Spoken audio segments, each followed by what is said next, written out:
Greetings, everyone. My name is Brent Eichel, and I'm accompanied by my great friends here for apparently a new talk show we're doing.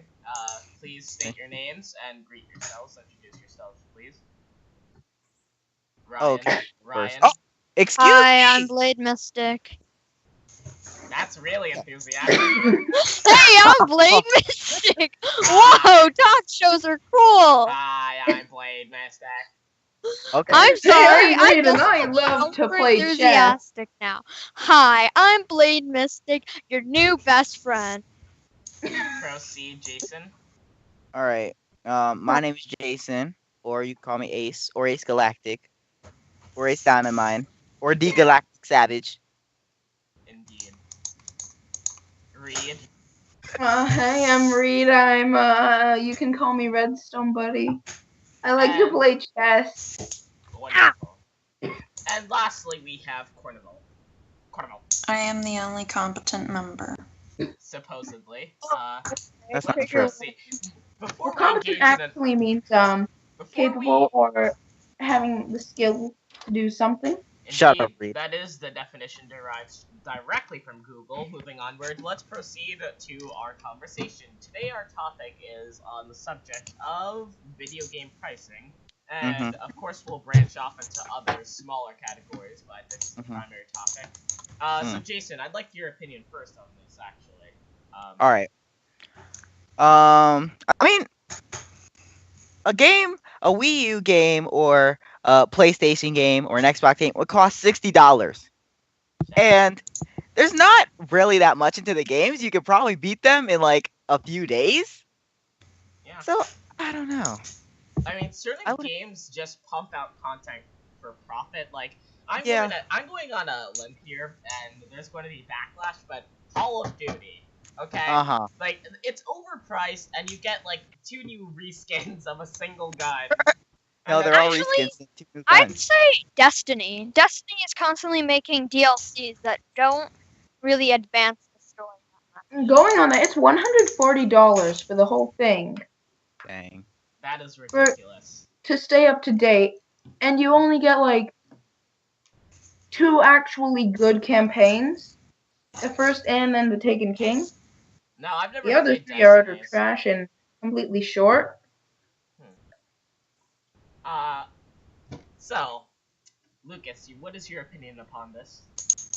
I think that it is perfectly understandable for the price of these video games, for the most part. Taking the unpopular opinion, I see. Proceed.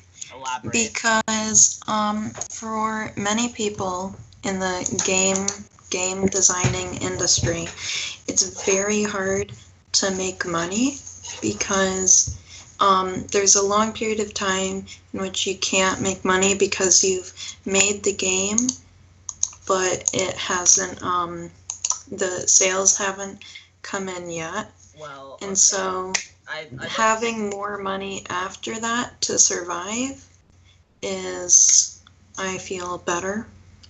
I do understand your viewpoint there, and now it's an open discussion. Anyone can retort if they'd like to. But this is not a debate, so state your opinions respectfully, please.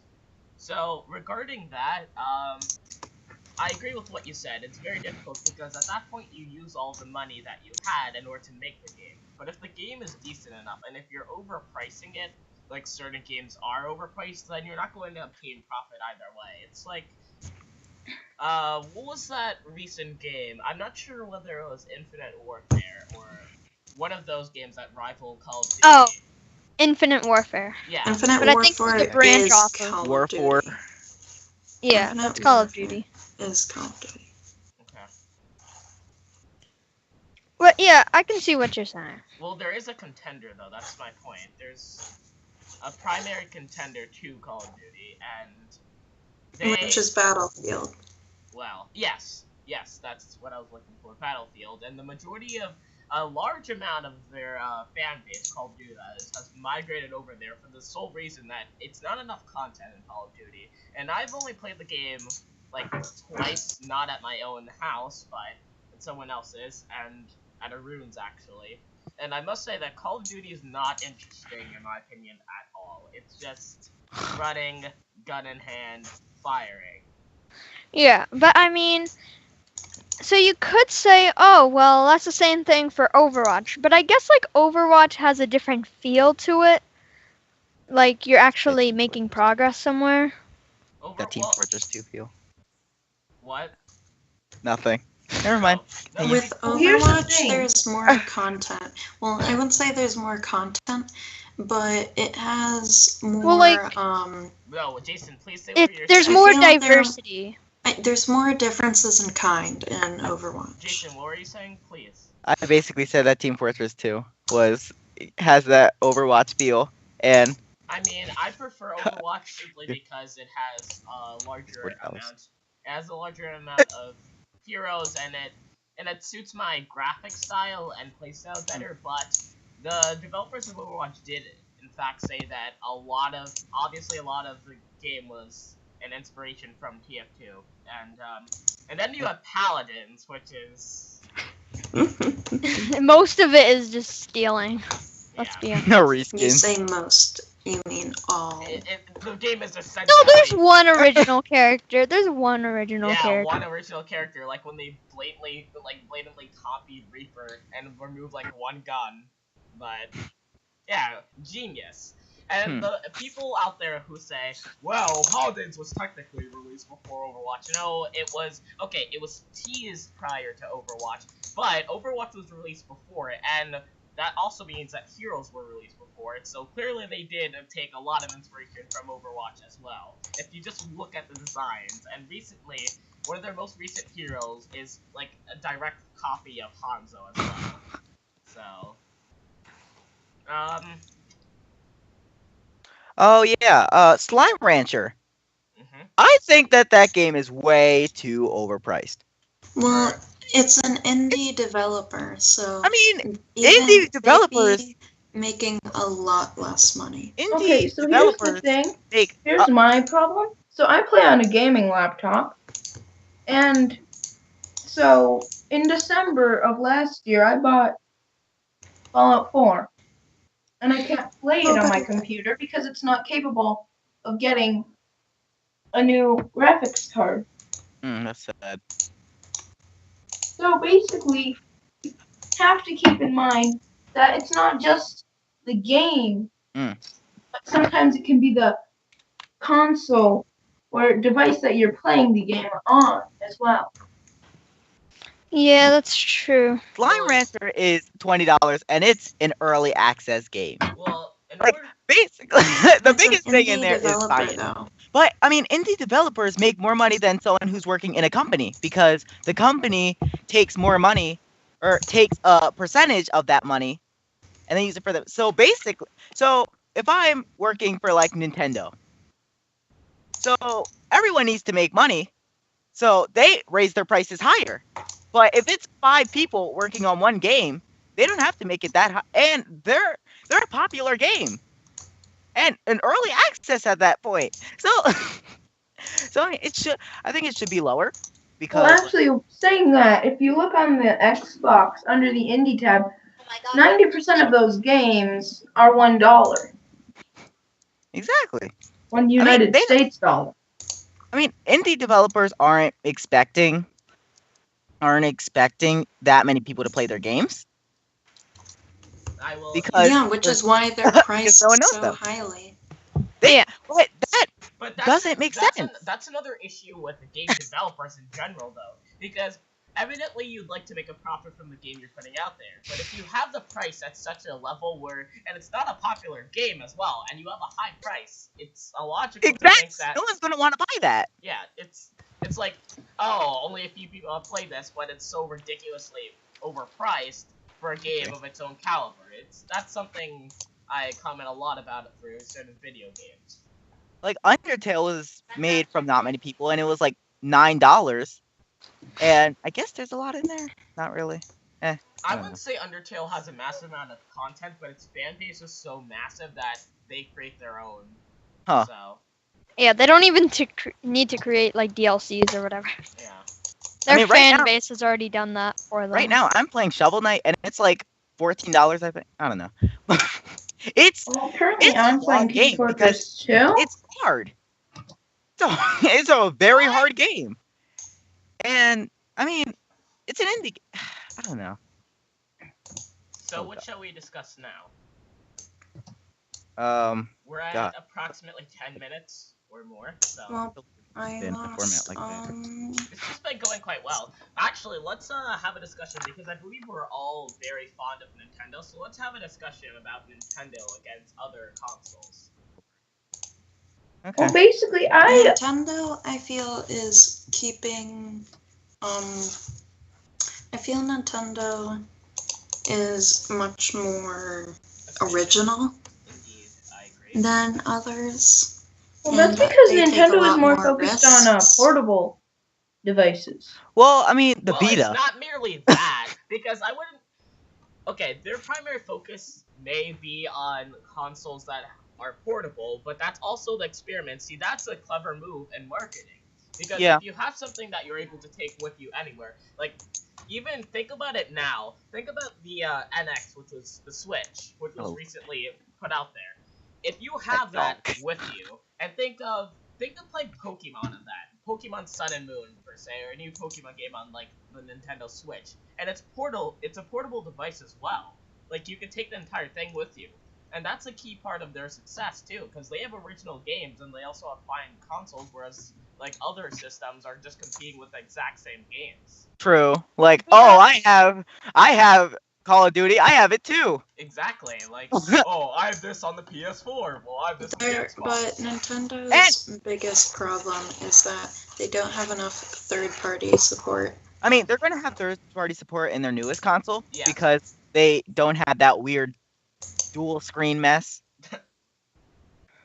No, they still have a dual screen. I mean, it's not as dual screen like as the Wii U. Though, like this one, the dual screen is optional, and it's not like you have to bring this $100 mess everywhere you go. Yeah.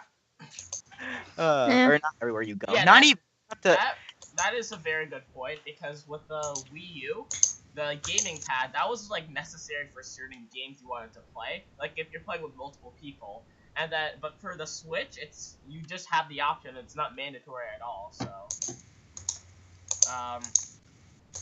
Reed, You know what I'm wishing. Continue, Jason. For this Switch, the only thing I'm wishing two things I'm wishing for: good battery life and good quality. Because the Wii U, what even was that? It looked like all plastic. It looks like some. It was bad. It was bad. It was bad. What quality was it? Like 480? What year is this? 2016, and they're still using like my giant gray TV that I had back in 2000. See, you can't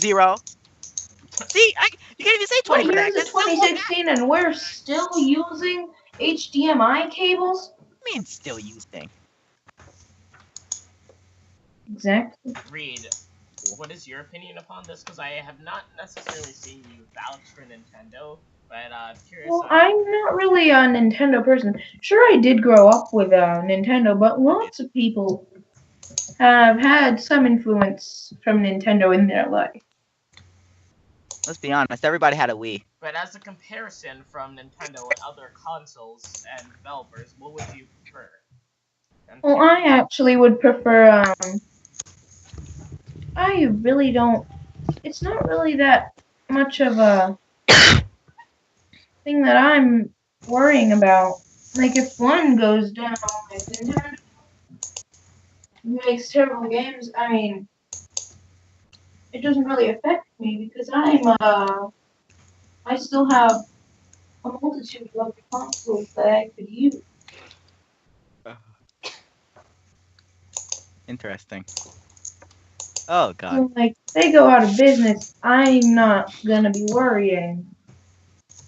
Interesting. Oh god! Sorry. Thank you for that.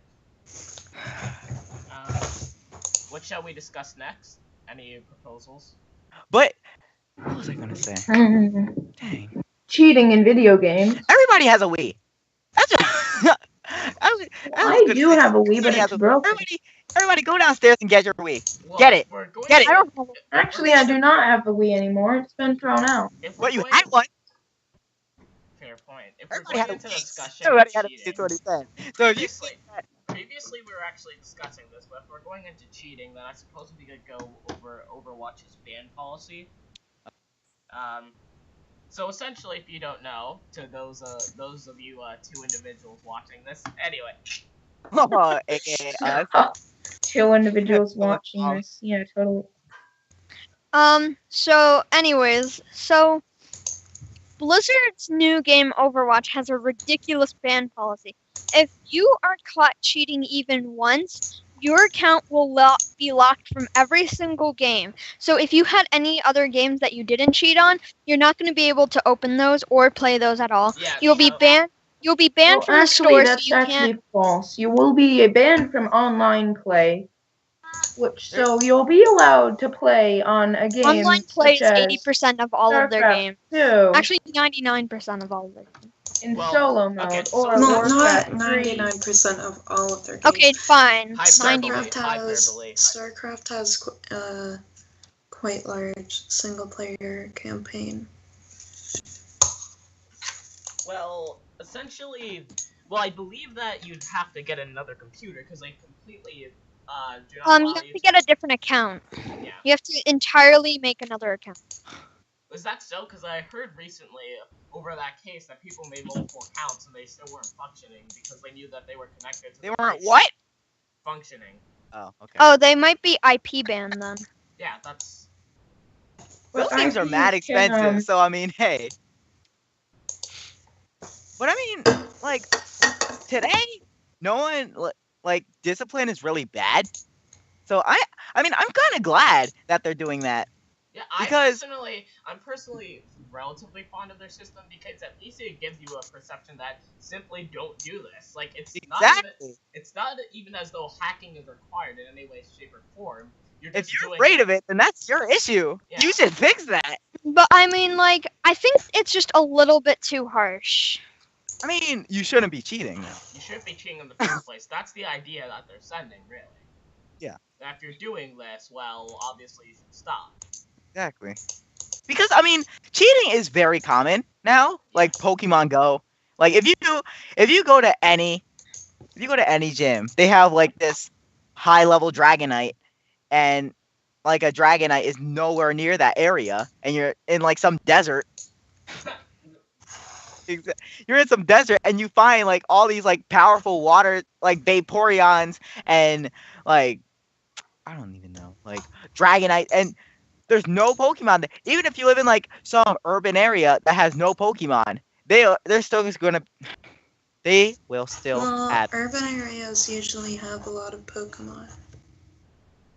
I'm sorry, I can't hear you.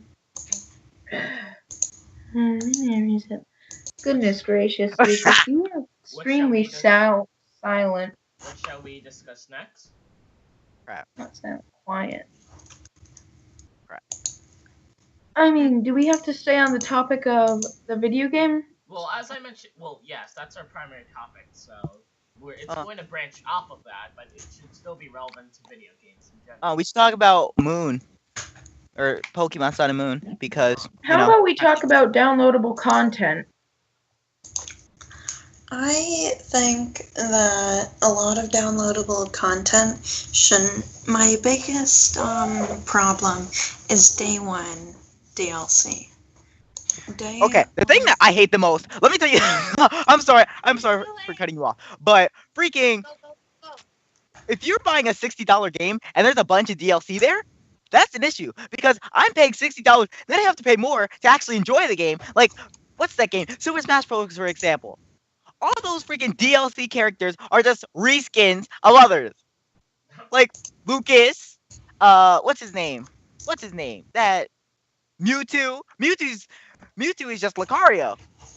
So I mean, why would you add? And then it's mess. I'm sorry, Lucas. What were you saying? Okay, so what I was saying before, my biggest problem is day one DLC. Because people are already spending a lot of money on these games, and then adding more to spend on the first day. Why would you have that? You know, the Smash Bros DLC altogether cost more than the actual game. Having DLC on the first day means you were spending time that you could have spent making an actually good game on on making it so you have to spend more money to get the full experience. I want to, since we briefly just chipped in to that topic, the fact that, okay, so added things for certain games that cost more than the game itself. That's something I despise completely. Like, recently with the Pokemon Sun and Moon, so they created the Z Crystal Pack. Oh. That alone is almost equivalent to the price of the game, and it's literally just a toy which flashes on your wrist when you activate the Z. Like, I understand a child wanting that, but even parents should know that it's essentially a waste. And, Pokemon like, Go Plus. honestly. Actually, I will return Okay. in a bit. Alright. Well, we're most likely going to conclude by the time. Yeah. Pokemon Go Plus is like, people are selling it for like hundreds of dollars since they're so hard to find. And I think the average price, or the price is supposed to be like 30 or something. I mean, I kind of understand that you want to make money off of a free game. But $30. Especially for a game like Pokemon Go. It's Like it's $35. It's not even available online right now. Man. Well, does anyone have any other input? Man. Lucas? Anything you'd like to add to this discussion? He probably does. He probably wants to add everything. My point about the day one DLC, it's even worse with full price $60 games, because usually if you're like a lower middle class family, like it would take a while to, well, it would probably take like maybe a week to get that game because how much money you make. And if you're spending all that money and you're like, okay, now I have this game, I can play it, having to spend more money on the first day on a $60 game, I feel is the worst part. The worst thing that a company could do. Jason? That's why, that's part of the reason why I feel the game Evolve was such a flop, and why they needed to do the new Evolve Stage 2. Which no one even knows about. Like, it took me a while to learn about it, but that's because no one likes it. Thank you for that. Jason, do you have any input? Final words? Final words? Are you gonna kill me? Indeed, I am. Oh. I will terminate this. Oh. I'm sorry, I'm looking at this. Ryan, any final words? Just seriously. I'm good. Alright, well, thank you all for tuning in, and this is the conclusion of our very first talk show episode.